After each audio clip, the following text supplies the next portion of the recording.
Hello friends, विद्या Sarveshwar YouTube channel पे आप सभी का स्वागत है। मैं आशा करती हूँ कि आप सभी स्वस्थ होंगे। चलिए फ्रेंड, आज मैं आपके लिए एक और नई वीडियो लाई हूँ। जो मैंने आपको पिछले वीडियो में बोला था कि मैं हर सब्जेक्ट का वीडियो लाऊंगी, बीपीएससी ट्री 4 का सब्जेक्ट वाइज वीडियो लाऊंगी। तो फ्रेंड, आज मैं बीपीएससी ट्री 4 6 to 8 हिंदी का सिलेबस लेके आई हूँ। फ्रेंड्स, अगर आप लोगों को साउंड कम सुनाई दे तो कृपया ईयरफोन लगा लीजिएगा। चलिए फ्रेंड, हम अपने वीडियो को शुरू करते हैं। फ्रेंड्स, इसमें हम टोटल मार्क्स की बात करें तो टोटल कितने मार्क्स होते हैं? 150 मार्क्स, जो आपको पिछले वीडियो में बता चुकी हूँ। उसके बाद फ्रेंड्स, इसमें हिंदी कितने मार्क्स का होता है? तो 80 मार्क्स का होता है। और फ्रेंड, पिछले वीडियो में मैं आपको ये भी बता चुकी हूँ कि हमारा जो जीएस वाला सेक्शन होता है उसमें कितने मार्क्स के क्वेश्चन होते हैं? 40 मार्क्स के क्वेश्चन होते हैं। और 30 मार्क्स लैंग्वेज होता है जो क्वालिफाई होता है। और फ्रेंड्स, आपको ये भी बता दूं मैं कि जो 30 मार्क्स का होता है लैंग्वेज पेपर, उसमें 22 मार्क्स हिंदी, उर्दू या फिर जो भी आप लैंग्वेज सिलेक्ट करते हो उससे 22 क्वेश्चन होते हैं। तो ऑब्वियसली हम लोग तो हिंदी ही सिलेक्ट करते हैं। उसके बाद जो भी आप सिलेक्ट करते हो उसमें 22 मार्क्स होता है। लेकिन 8 मार्क्स जो होता है वो आपका इंग्लिश का होता ही होता है। 8 मार्क्स इंग्लिश का होगा और 22 मार्क्स आप हिंदी उर्दू जो सिलेक्ट करते हैं वो होगा। फ्रेंड्स, इसमें एक सेकेंड फ्रेंड्स, इसमें अगर हम बात करें तो आप 9 मार्क्स लाके पास कर जाते हो। किसमें? 9 मार्क्स दोनों में आप ला के पास। 30 में कितने मार्क्स आपको लाने होते हैं? 9 मार्क्स ला के आप पास कर जाते हैं। अब आपको अगर इंग्लिश समझ में नहीं आता है तो आप हिंदी पढ़ के अपना मार्क्स ला लीजिए, या फिर अगर आपको वो हिंदी थोड़ा बहुत समझ में भी आता है, नहीं आता है, इंग्लिश समझ में आता है, तो आप इसमें मार्क्स ला सकते हो। ऑब्वियसली तो हिंदी सबको आता है। आप दोनों मिला के, मतलब आप जिसमें आप ठीक हो उसमें आप 9 मार्क्स ला के पास कर जाते हो। क्वालिफाई नेचर का पेपर होता है। फ्रेंड्स, आज हम अपने वीडियो में जो बात करने वाले हैं, जो मेरा स्पेशलिस्ट वीडियो है, वो क्या है फ्रेंड्स? हम आपको 6 to 8 हिंदी का सिलेबस बताने वाले हैं, जो कितने मार्क्स का होता है? टोटल 80 मार्क्स का होता है। उसमें क्या क्या होता है? उसमें होता है व्याकरण, गद्यांश, साहित्य। अब फ्रेंड, हम ट्री 4, ट्री 2 का ट्री 3 और ट्री 2 का हम एनालिसिस करेंगे कितने क्वेश्चन किस सेक्शन से पूछे गए हैं।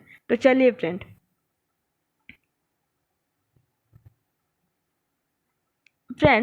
अगर हम ट्री 3 का बात करें तो इसमें व्याकरण के कितने क्वेश्चन पूछे गए थे? 40 क्वेश्चन। गद्यांश से कितने क्वेश्चन पूछे गए थे? आपके 25 क्वेश्चन। और साहित्य के कितने क्वेश्चन पूछे गए थे? 15 क्वेश्चन। तो आप देख रहे हो कि व्याकरण के क्वेश्चन ज़्यादा हैं। अब फ्रेंड्स,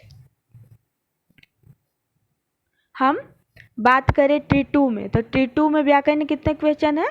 45 क्वेश्चन। 20 क्वेश्चन किसके हैं? गद्यांश के। और 15 क्वेश्चन किसके हैं? आपके साहित्य के। अब फ्रेंड, हम बात करें कि आप लोग अब सोच रहे होंगे कि इसमें व्याकरण बहुत ज़्यादा ही इम्पॉर्टेंट है। व्याकरण क्या है फ्रेंड्स? बहुत ज़्यादा इम्पॉर्टेंट है।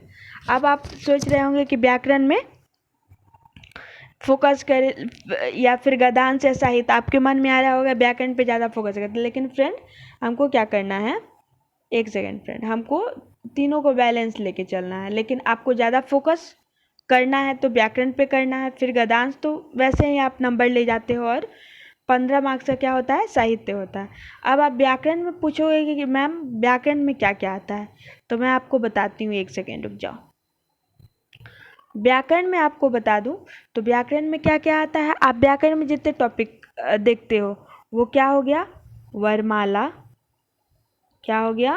वरमाला। फ्रेंड, थोड़ा राइटिंग इशू होगा तो आप मैनेज कर लीजिएगा। क्या है? वरमाला।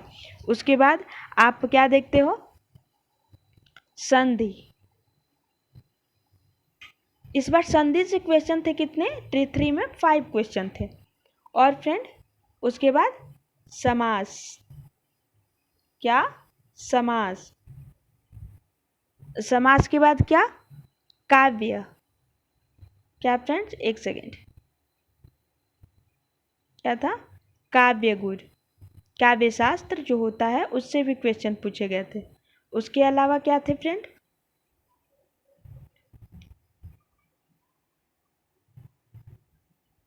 उसके बाद क्या थे? काव्य गुण के अलावा आपको पढ़ना क्या होता है?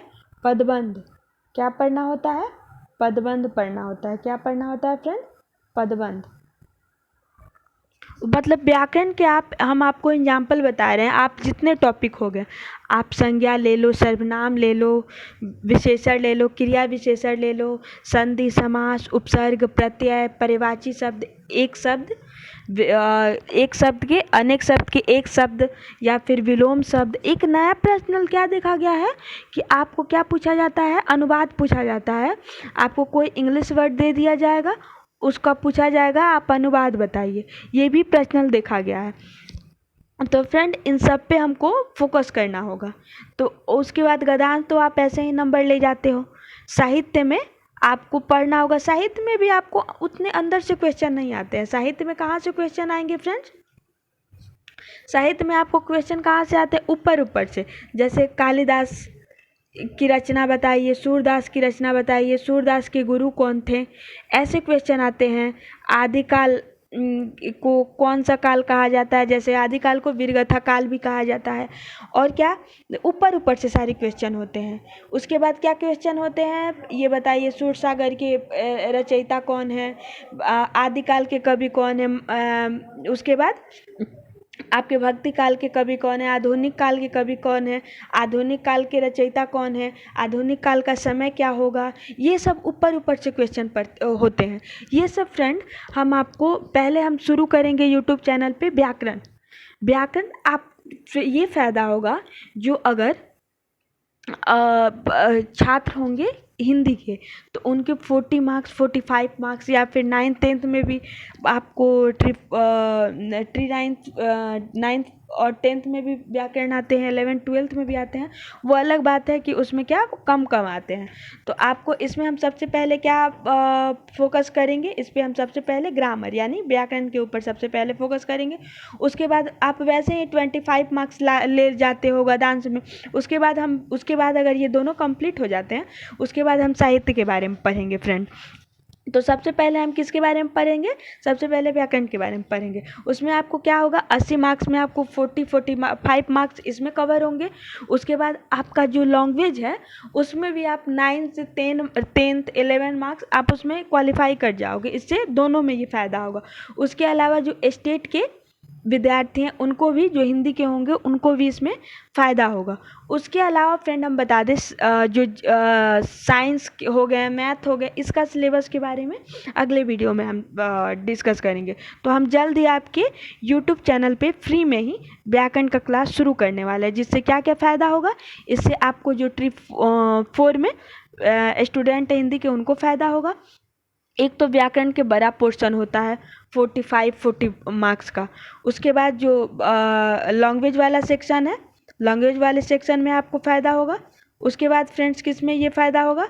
उसके बाद फ़ायदा होगा जो स्टेट वाले स्टूडेंट है उनको भी व्याकरण फ़ायदा होगा, हिंदी वाले को।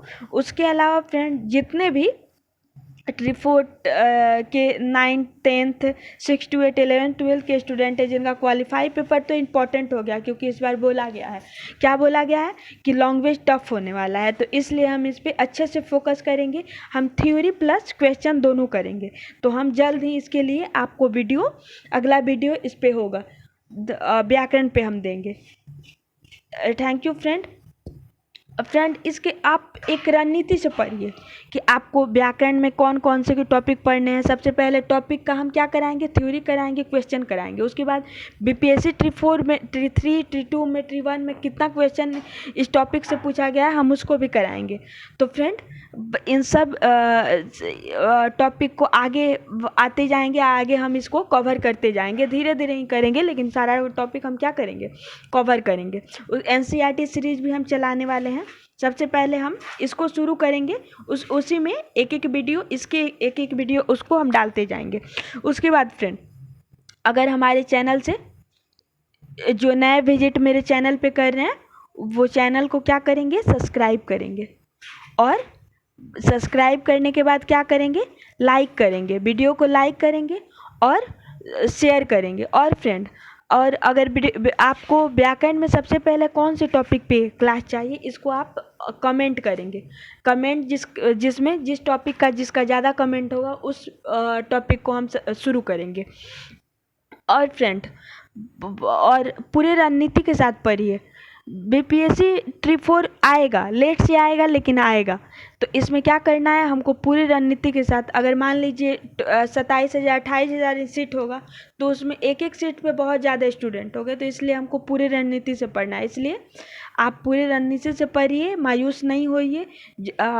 हमारा वैकेंसी आएगा ही, हमको उसके लिए तैयारी, ये हमको सबसे पहले समझना है कि आएगा, लेकिन हमारी तैयारी कितना है, हम कितना तैयारी किए हैं, क्या हम एक सीट पक्का कर पाएंगे, इसके लिए हमको तैयार रहना है। फ्रेंड, इस वीडियो को देखने के लिए आपका हृदय तल से बहुत बहुत धन्यवाद।